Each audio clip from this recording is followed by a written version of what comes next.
Friends, as you may be aware, the theme, if you will, a theme for our Lenten season is Come, Follow Me, answering the call to discipleship. And so for me to hear that, and for you to hear that you're called first me that we have to figure out in our lives. So, and then what is a disciple? So that's for our Christian formation. The second week, I was thinking, well, the me is, who is the master? If you're a disciple, there's got to be a master. That's the ancient system, right? Masters call disciples. And have we recognized the fact that we have been called to this great opportunity to discipleship with the greatest master, and as we heard in the gospel today, the very Son of Man, the Son of God.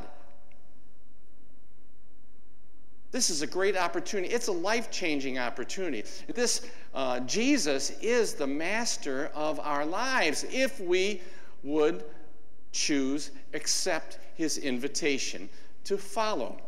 So there we go. So the next week was, we got 2 weeks to follow. So on the third week of Lent, I'm looking at the woman at the well, and she was aiming at the wrong thing in life. You know that's funny, right?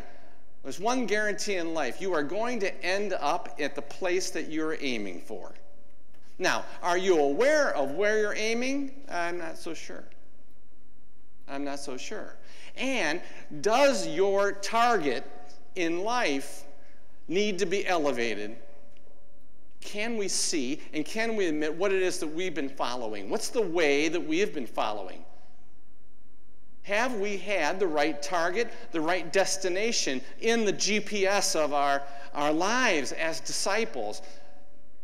Have we been having communion with Jesus the Master in every way, in all things, in all of our choices, in all the ways that we're walking? Is that our target? Or have we aimed a little lower than that? What I was thinking, and have been thinking throughout this Lenten time, is that, I think most of us are probably aiming in our religious life to be a good Catholic.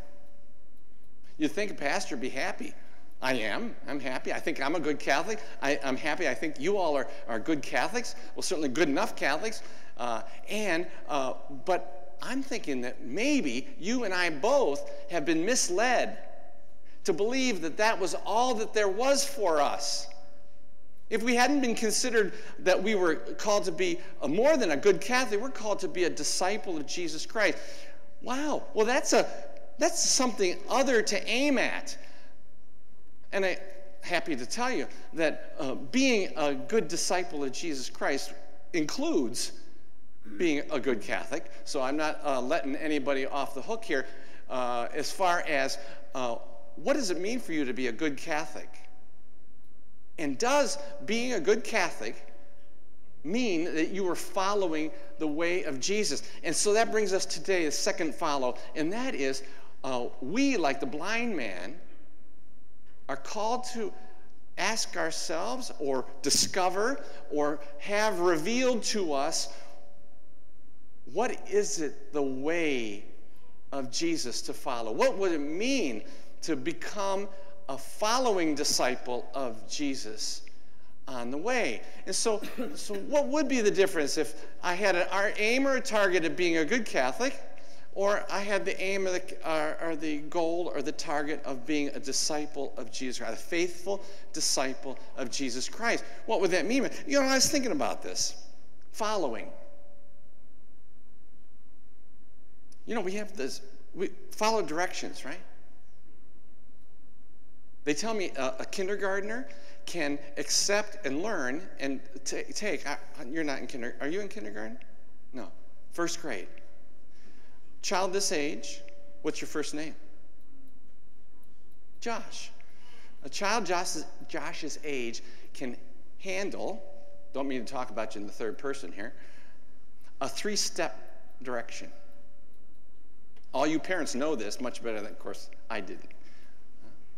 I went into a kindergarten class when I was a newly ordained priest, and I said, "Oh, hi, Mrs.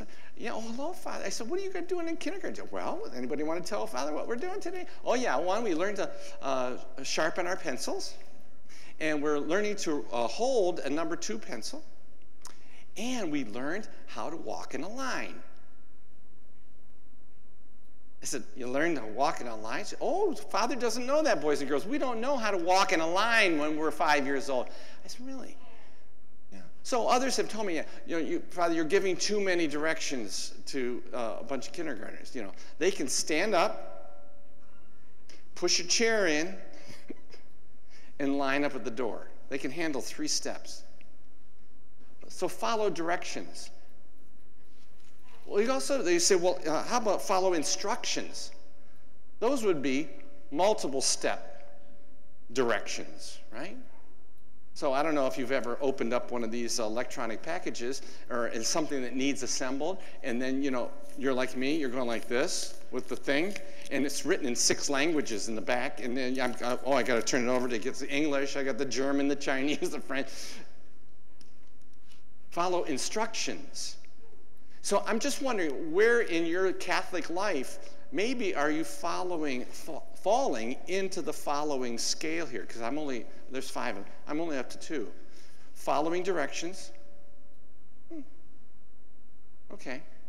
Kneel, sit, bless yourself, make the sign of the cross. I always have to take no, other hand. Oh, somebody said, Father, is it illegal to bless yourself with your left hand? I go, well, I guess if you're left-handed, it probably isn't a big sin, but I think you're supposed to learn to do it with your right hand. I don't know, and that's just how all of us right-hand-dominated people are, right? Make the sign of the cross. How to receive Holy Communion properly. How to bow your head.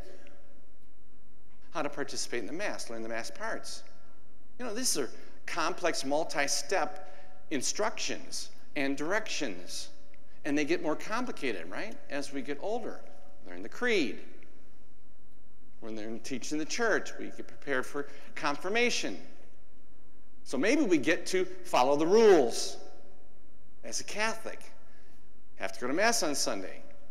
Have to go to confession a couple times a year. Have to receive communion at least once a year in the Easter season. Follow the rules. Follow the directions. Follow the instructions, follow the rules. Sisters and brothers, there is also the possibility. Remember the Scarecrow and Dorothy meeting at the crossroads of the yellow brick road? So somebody started, Glenda the Good Witch said, well, follow the yellow brick road. So there's the path, follow the path. Then she's skipping along, how they were doing. Follow the yellow brick road. They get all the way, and there is that harebrained or straw-headed guy. He's hanging there on his crucified scarecrow form, and he says, well, you can go this way, or you can go that way. Obvious. Which direction am I going to go in following the path that's been pointed out to me? Are you finding yourself on this scale in your Catholicism? Sisters and brothers, what the Lord Jesus is inviting us to, and the Catholic Church at this time, what Pope Francis is calling us to, and what our parish church has been involved in, is actually more than that. More than that. Maybe some of you have been in the military. Maybe you've had follow the leader. So somebody's out there walking. I said, oh, okay, so this is the way I go. Yeah, just follow the leader. So I am following the leader. That's not bad. Maybe I said, well, I'm faithful to the Holy Father, I'm a good Catholic. I keep all the rules. I follow the directions, and I listen to the teaching of the Pope and all that kind of stuff. So I'm following the leader. Listen to my pastor. I try to pay attention, stay awake during his homilies, even when they're long like this one. So follow the leader. Sisters and brothers, there's still something for us in this Lenten invitation. It's answering the call to discipleship. Because what Jesus says is not follow the rules, follow the directions, follow the instructions, follow the leader, follow the path, follow the route. He's saying, well, I'll tell you what. Walk with me. Draw close to me. and walk with me. Allow the manner of your traveling through life to be conformed to the way I'm traveling. Have confidence that I am with you, on it, in it. Can we, like the blind man, say, oh, I see.